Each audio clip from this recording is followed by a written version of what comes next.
ममता झा समस्त मिथिलावासी गोर लागी छी। बजरंग बली के गीत गावे जा रहल छी। जय मिथिला, जय मैथिली, जय मां जानकी। होड़ी खेलथी श्री बजरंग बली। होड़ी खेलथी हो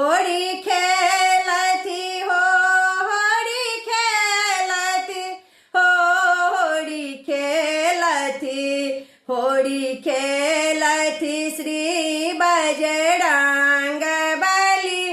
होड़ी खेलथी राम लखन संग हनुमत खेलथो। राम लखन संग हनुमत खेलथो। हनुमत खेलथो। हनुमत खेलथो। भरत शत्रुघ्न संग संग खेलथे। भरत शत्रुघ्न संग संग खेलथि। संग में खेलैथ कपी के टोली हो।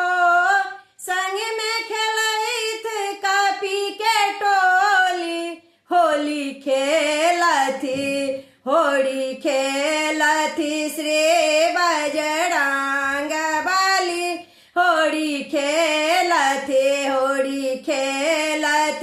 श्री बजरंग बली। होड़ी खेलथि पियर रंग भावनी राम लखन के। पियर रंग भावन राम लखन के। राम लखन के। राम लखन के। सब रंग भावन भरत शत्रुघ्न के। सब रंग भावन भरत शत्रुघ्न के।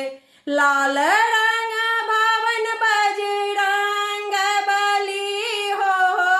लाल रंग भावन बजरंग बली।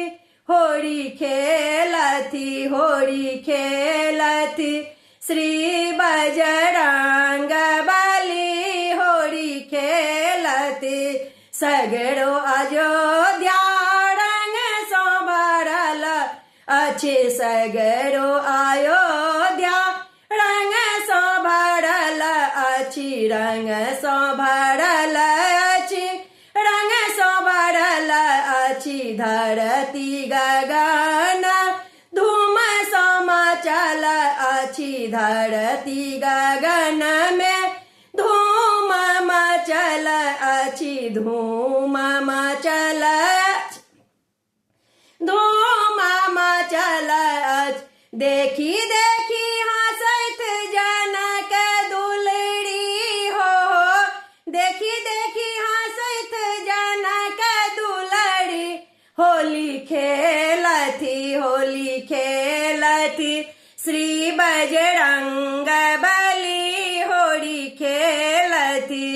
होड़ी खेलथि श्री बजरंग बली।